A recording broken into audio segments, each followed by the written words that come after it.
Bismillahirrahmanirrahim. Assalamualaikum warahmatullahi wabarakatuh. Tepuk tangan dulu dong. Oke, teman-teman ibadah luar biasa. Saya kira teman-teman hari ini sangat bahagia. Tak lihat dari senyumnya 228, kelihatan dari senyumnya Mbak Mas Sulis. Biasanya kalau saya ketemu Sulis itu Mbak, bukan Mas. Jadi kalau hari ini saya bersama Mas Sulis itu Mas ya. Biasanya kan mau mencari-cari ibunya itu loh. Umi, Umi. Nah, itu kan mbak-mbak itu, bukan Mas. Nah, ini Mas Sulis itu. Nah, Mas Sulis ini nyanyinya kan, aku iki masih Mas Sulis, jangan lupa panggil namaku. Mak cedor, mak cedor, mak cedor, Mas Sulis lagi. Nah, jadi memang aneka ragam budaya, aneka ragam seni itu bisa terjadi dalam segala konteks. Maka kenapa hari ini saya ajak teman-teman bertepuk tangan itu karena kalau masih bisa bertepuk tangan berarti masih sehat. Kalau masih bisa bertepuk tangan berarti masih bahagia. Nah, jadi kebahagiaan sebagai seorang guru, sebagai seorang dosen abad 21 itu salah satunya tercermin dari senyum 228. 2 cm ke kiri, 2 cm ke kanan, 8 detik mengembang. Coba senyum dulu semuanya. Nah, kan cantik, manis, bahagia. Dilihat mahasiswanya juga menyenangkan gitu loh. Jangan sampai punya masuk kelas wajahnya masih jegadul, manyun gitu ya. Ya tagihan biarlah tetap tagihan, tapi senyum tetap mengembang. 228, 2 cm kiri, 2 cm kanan, 8 detik mengembang. Kan gitu Mas Rudi. Kayak senyumnya Mas Rudi itu loh. Senyum 2 cm ke kiri, 2 cm kanan, 8 detik mengembang ya. Nah, ini menjadi salah satu bagian kita untuk bisa mengembangkan sayap-sayap kesemestaan kita di seluruh wilayah Nusantara. Dan hari ini yang paling berbahagia adalah Mbak Roland Manurung. Selamat berbahagia untuk Mbak Roland Manurung karena hari ini Mbak Roland menerima tambah anak lagi. Ananda baru aja lahiran kalau tidak salah. Lahirannya kemarin atau hari ini ya Mbak Roland ya. Jadi entah kemarin atau hari ini, yang penting saya ikut berbahagia karena saya nambah cucu lagi ya. Nambah cucu lagi di Medan. Cemana kau? Gitu. Ini kalau lahirnya di rumah sakit semoga namanya tidak sakit sembiring gitu ya. Jadi kalau di Medan namanya selalu menyerta dari wilayah katanya atau tempat di mana dilahirkan ya. Tapi itu bagian dari wawasan dan pengalaman kita untuk melihat segala konteks dalam kehidupan kita. Baik, teman-teman ibadah luar biasa, saya ingin melihat konsentrasi teman-teman. Pagi hari ini siap kuliah atau siap untuk bercanda tawa, menggali, mengidentifikasi semua problematika pembelajaran abad 21. Coba kepalkan kedua tangannya. Kepalkan kedua tangannya sambil berolahraga ya. Nah, kita lihat konsentrasinya memang siap belajar atau siap bermain-main ya. Nah, kita lihat, kalau kita lihat dengan konsentrasi ya bersama-sama, kalau saya katakan satu, kepalkan satu kepalkan yang erat sebagaimana kalian mengepal janji kalian bahwa kalian akan lulus S3 tepat waktu, kan gitu. Nah, kepalkan erat-erat. Nah, kalau saya katakan dua, buka pelan-pelan. Dua, sebagaimana kalian berbagi ilmu ke seluruh Nusantara bahwa kita punya cita rasa yang berbeda tapi tetap Bhinneka Tunggal Ika. Satu, dua, satu, dua. Rasakan getarannya, rasakan apa yang kalian pegang di ujung jari itu, dan wujudkan mimpi cita-cita kalian semua. Sekarang dengarkan Pak Romadi, pegang dagunya masing-masing. Pegang dagunya masing-masing. Pegang dagunya masing-masing. Iya, alhamdulillahirabbil alamin. Tepuk tangan dulu. Berarti semua sudah tepat pegang dagunya di sini, berarti siap belajar kalau gitu ya. Jadi kalau belum pegang dagunya masih di sini, berarti belum siap belajar ini. Tapi ternyata semua siap belajar. Baiklah teman-teman yang hebat dan luar biasa. Hari ini Pak Romadi sengaja ingin mengajak teman-teman, kalau kemarin bagaimana kita menciptakan pembelajaran inovatif. Hari ini Pak Romadi ingin mengajak teman-teman bagaimana seorang guru dan dosen abad 21 itu untuk multi talent, ya, harus memiliki multi talenta. Multi talenta yang pertama tentu harus dilihat dari bagaimana kita mau memiliki kemauan atau meluruskan niat bahwa niat kita itu untuk ibadah. Ini penting. Jadi saya berharap teman-teman menjadi guru dan dosen abad 21 itu selalu meluruskan niat untuk ibadah.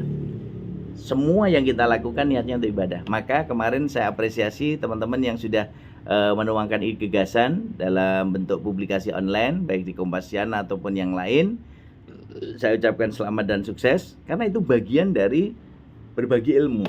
Niatkan untuk ibadah, maka itu menjadi amal jariah yang insya Allah pahalanya akan mengalir terus. Ya, nah ini menjadi salah satu titik temu bagaimana kita bisa melihat apa yang kita lakukan. Ya, nah maka kenapa saya ajak teman-teman untuk bisa menghasilkan kompetensi atau keterampilan belajar dan membelajarkan diri bersama siswa di sekolah, mahasiswa di kelas, itu dengan aneka varian, dengan aneka model, dengan aneka ragam pengetahuan. Itu yang pertama harus diniatkan untuk ibadah. Kenapa? Apa yang kita lakukan sebagai seorang guru, seorang dosen abad 21, kalau semua diniatkan untuk ibadah, maka dampaknya akan kebaikan dan kemaslahatan. Itu satu. Yang kedua, ketika kita sudah memiliki kemampuan, kemauan, dan lurus niat untuk ibadah, yang kedua, teman-teman harus memiliki komitmen kelembagaan. Komitmen kelembagaan itu harus dimiliki oleh guru dan dosen abad 21. Apa yang saya katakan komitmen kelembagaan? Komitmen kelembagaan yang saya maksud adalah teman-teman harus punya visi kenegaraan, visi NKRI, bahwa sebagai guru dan dosen abad 21 harus menjadi fasilitator, harus menjadi penggerak, harus menjadi motivator, harus menjadi inspirator, dan harus bisa menjadi generator bagi multi generasi NKRI. Ini penting. Artinya apa? Kalau teman-teman memiliki komitmen dan integritas untuk NKRI, visioner, tentu teman-teman akan menjadi guru dan dosen yang dirindukan oleh seluruh masyarakat Indonesia, seperti yang Pak Romadi sampaikan kemarin. Maka Pak Romadi kan selalu mengatakan, kalau teman-temanku yang hebat dan luar biasa ini dari berbagai wilayah Indonesia menjadi guru dan dosen di seluruh wilayah Indonesia, kuliah S3 di S3 PBI FKIP UNS, kalau hanya sekedar ingin menjadi seperti Pak Romadi, mending nggak usah jadi kuliah saja. Kalian harus memiliki visi, saya harus lulus tepat waktu, dan saya harus bisa menjadi 10 kali lipat, bahkan 1000 kali lipat Pak Romadi. Untuk apa? Melanjutkan perjuangan sebagai guru dan dosen abad 21, agar nantinya saya akan mampu menjadi motivator, menjadi inspirator, menjadi generator, dan juga menjadi fasilitator untuk multi generasi NKRI di seluruh wilayah Indonesia, tanpa membeda-bedakan, tanpa berpilih kasih, tanpa adigang adigung adiguno, tetapi kita akan menjadi guru dan dosen abad 21 yang senantiasa bisa merakyat, bisa menyatu, bisa berbagi secara bijak, santun, dan menyenangkan. Ini bagian dari komitmen integritas NKRI atau kenegaraan. Jadi, kalau sudah saya katakan untuk bisa menjadi seorang guru dan dosen abad 21 yang multi talent, itu sudah diniatkan ibadah, yang kedua punya integritas, komitmen dan integritas. Yang ketiga, kita harus punya loyalitas. Rasa loyalitas kepada institusi, lembaga di mana kita mengajar, lembaga di mana kita ditempatkan di seluruh Indonesia, no problem. Tidak masalah. Ditempatkan di Sorong oke, di Papua oke, di Sulawesi oke, di Maluku oke, di Aceh oke, di Sumatera oke, di Jawa oke, Jakarta oke, di seluruh wilayah Indonesia, di 34 provinsi, sekarang 38 ya. Sehingga posisinya sudah menjadi 38 provinsi karena ditambah yang ada di Papua sudah dipecah jadi provinsi baru. Maka kita harus siap sebagai seorang prajurit, sebagai seorang guru, dosen abad 21, ditempatkan dimanapun, siap laksanakan tugas. Karena kita akan menjadi fasilitator, menjadi teman, menjadi sahabat multi generasi NKRI di seluruh Indonesia. Maka kata kunci yang ketiga untuk bisa menjadi seorang guru dan dosen abad 21 yang punya loyalitas tinggi, komitmen dan integritas, niatnya untuk ibadah, itu harus disinkronisasikan. Dan yang keempat, teman-teman harus bisa menjadi seorang kolaborator. Kenapa Pak Roma dikatakan sebagai seorang kolaborator? Kita sebagai guru dan dosen tidak bisa sendirian. Gak bisa sendirian bro. Kita sebagai makhluk individu, yes. Makhluk sosial, yes. Tetapi kita harus menjadi seorang kolaborator untuk bisa menyatukan perbedaan dalam kebinekaan. Kita bisa mendengar apa yang katakan Arum. Kita bisa mendengar apa yang katakan Mbak Tiwi.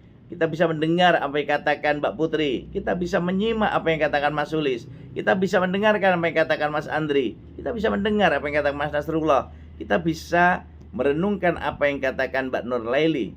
Kita bisa merenungkan apa yang katakan Mas Adi. Kita bisa mendengar apa yang katakan Mas Rudi.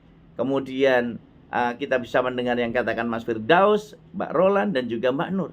Ini semua menjadi bagian yang tak terpisahkan agar kita kaya wawasan, kaya budaya, kaya kontekstual, dan juga kaya multi interpretasi pembelajaran dengan aneka model inovasi yang mereka lakukan.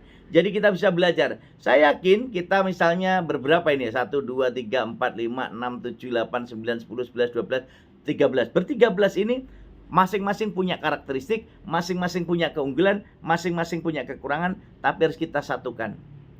Kita harus menjadi seorang kolaborator yang bisa menyerap, menyimak, menemukan, memilah, memilih, lalu memutuskan mana yang paling tepat untuk kita gunakan pada anak didik kita, baik mahasiswa maupun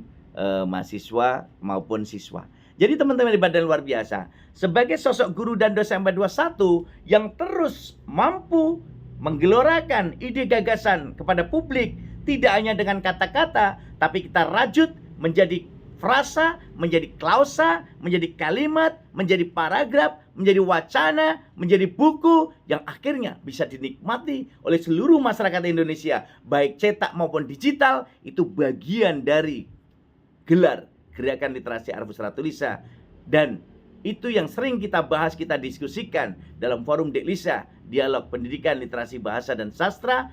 Maka integrasi sebagai seorang kolaborator akan mampu memberikan warna-warna yang berbeda menjadi sebuah fitur-fitur yang penuh dengan aneka ragam budaya, sehingga semuanya akan selalu didengar, selalu dirindukan, dan selalu disebarkan sebagai virus-virus positif.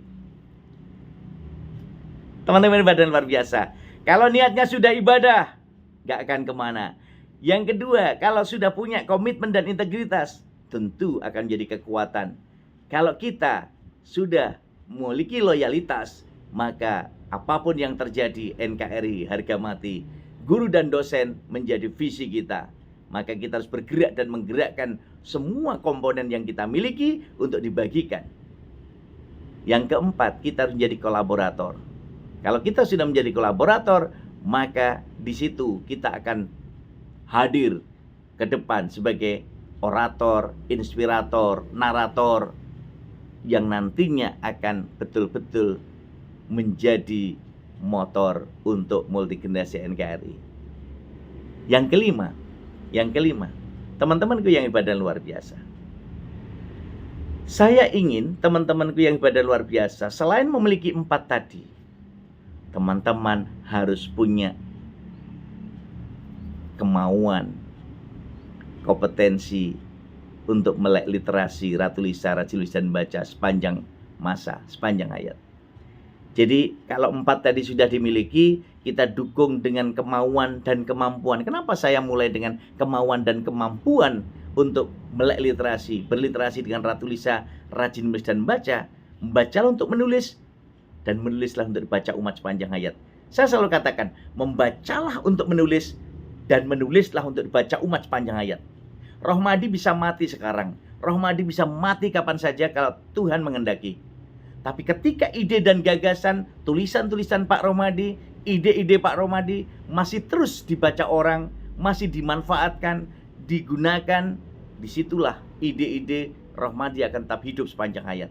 Ini yang harus kita miliki, upaya-upaya sebagai seorang guru dan dosen abad 21 yang benar-benar mampu menggerakkan sayap-sayap kesemestaan di seluruh wilayah Nusantara.